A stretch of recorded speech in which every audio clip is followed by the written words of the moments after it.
এই জায়গাটা বেচে ফেলামু। খুব দামি জায়গা, গুরুত্বপূর্ণ যেমন, ব্যবসায়ীও তেমন। বুঝলেন ব্যাপারটা? সাদা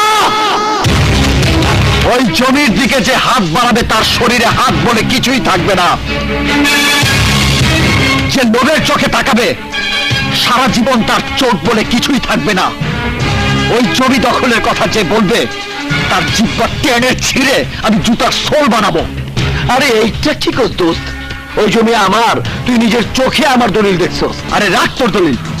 যে জমিতে 20 বছর ধরে অসহায় বৃদ্ধা মহিলাদের জন্য বৃদ্ধা নিবাস চলছে, 15 বছর আগে তোর নামে সেই জমির দলিল হয় কিভাবে? সিডর, তুই কি তোর এই দোস্তরে বিশ্বাস করস না? হ্যাঁ, বুঝছি। তরে তোর জমানা না কইলে তোর মাথায় ঢুকবো না। 15 বছর আগে তুই কই আসিলি? আরে 14 বছর আগে কিশোর সংশোধনী কেন্দ্রে তোর সাথে আমার দেখা হয়েছে, তোর মুখেই শুনছি। তারও 5 বছর আগে থেকে তুই এখানে বদলি ছিলি।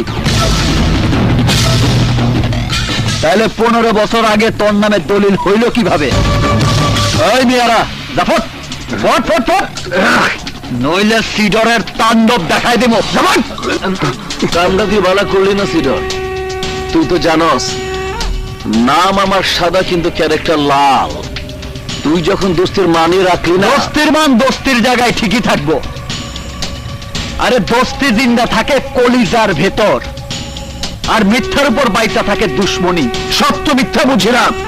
ওই জমি আমার চাই, আমি যা চাই তা হাসিল কইরাই ছাড়ি। ওই জমি আমি দখল কইরাই ছাড়ু। চল